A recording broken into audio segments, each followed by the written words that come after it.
Alright, so this is going to be the second video on the Zeekr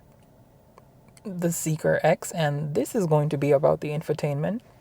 14-inch center console and a about 8-inch driver's display. The driver's display is very simple.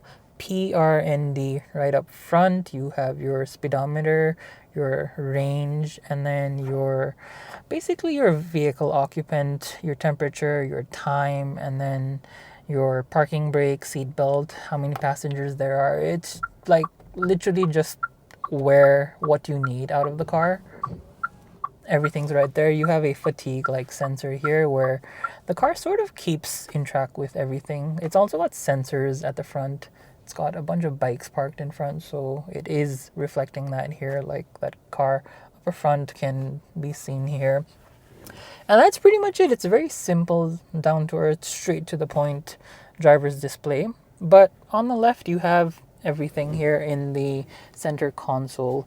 Your car, super like, this is awesome, just how graphically oriented it is. Your mirrors can be folded via those controls here. Your boot can be opened. Same with this. And then you have, I'm going to move first here, your quick controls, your notification settings in case the car has to alert you. Exterior lights can be toggled here. Your center display brightness can be done here. Your themes, your car controls like child lock, your ambient lighting, fold side mirrors, adjust side mirrors.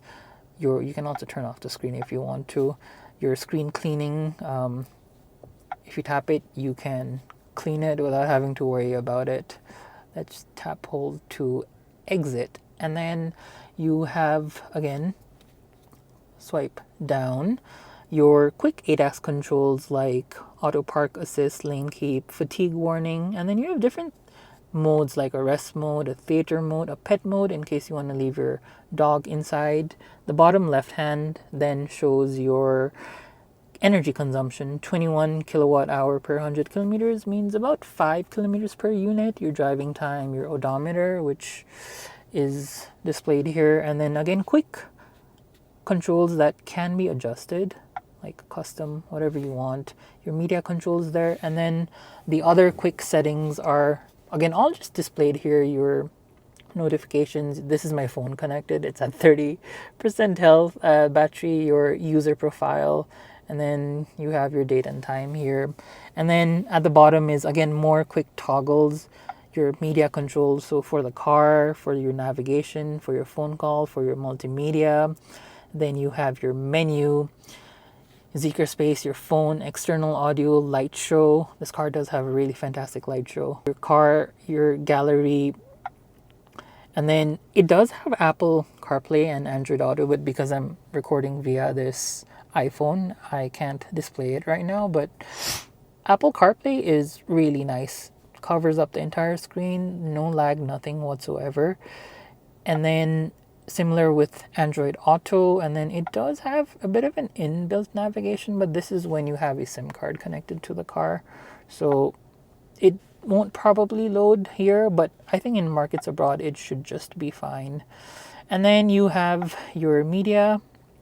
You can internally connect to things like Spotify if you have a cellular connection, but you can also just use your Bluetooth music. You also have a radio, but no shark fin antenna on this car. Quite cool. A USB music. This is for your USB 60 watt USB-C charging, by the way, and 27 watt on the left hand side. This car has all USB-C connections, so it is definitely a car of the future.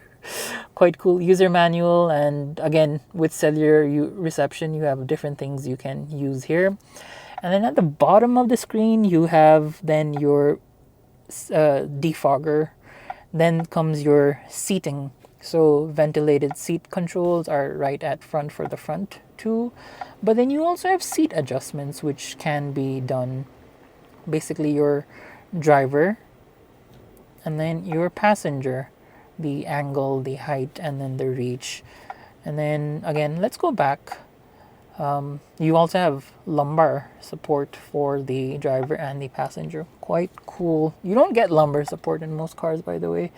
And then you come to your AC settings. This middle, it's a dual zone AC, so one temperature setting on one side and another on the other side. And just like a Tesla, you have this for your air circulation.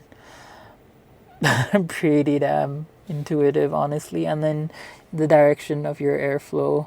Do you want air at the bottom or just the top? Your fan speed, auto internal air circulation, you name it. What I also thought was really cool was that there is a static button down here for 360. So you just know you can just tap on it, and then you have all these different settings for like your car, and then your angles here and there, front, back. It's 360 coverage again, so really easy to configure. And then at the bottom, you have your car control settings. So this is probably what we want to look at the most. Your lightings can be configured, your headlights, your interior lights. It's really cool, these interior ambient lightings.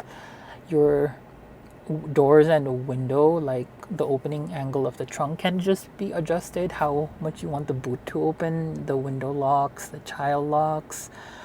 Again, the same menu thing, but in different ways, in different menus. Your charging and V2L. This car does support V2L. I'm not sure if Nepal's Zeekr provide a adapter, but I'm sure an aftermarket supply should be available. Your range, it's a WLTC. You're scheduled for charging in case you have peak rates and everything. And then your scheduled trip here, driving wise.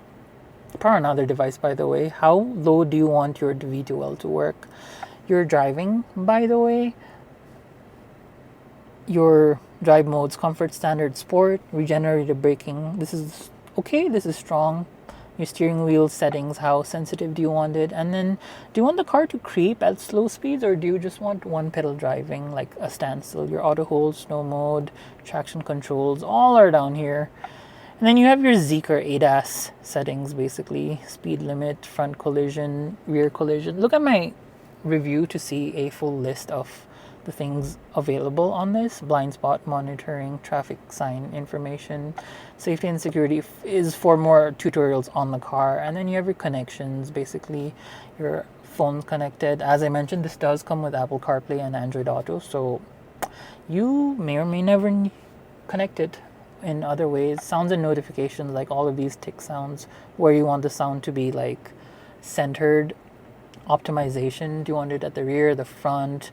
Vehicle speed compensation, low, high, sound effects, jazz club. Basically your sound profiles are here. And then what sort of tap sounds you want, your chimes, your multimedia. You can basically toggle the volume for different things on this car. And finally you have a voice assistant, which I haven't turned on. Oh, it looks like you can turn it on, but looks like you do have an option of saying hi Zeekr, and you will probably have some basic commands like opening the window and closing the window, which I think was quite cool. The assistant, though, is sleeping on the top right corner. Anyway, I don't want to prolong this too much. Do check this car out if you do have an opportunity. It's not just the infotainment, but the driving will really surprise you. Like, I'm not kidding. Anyway, this concludes the second video on the infotainment part. So I'll see you on the next one. Peace.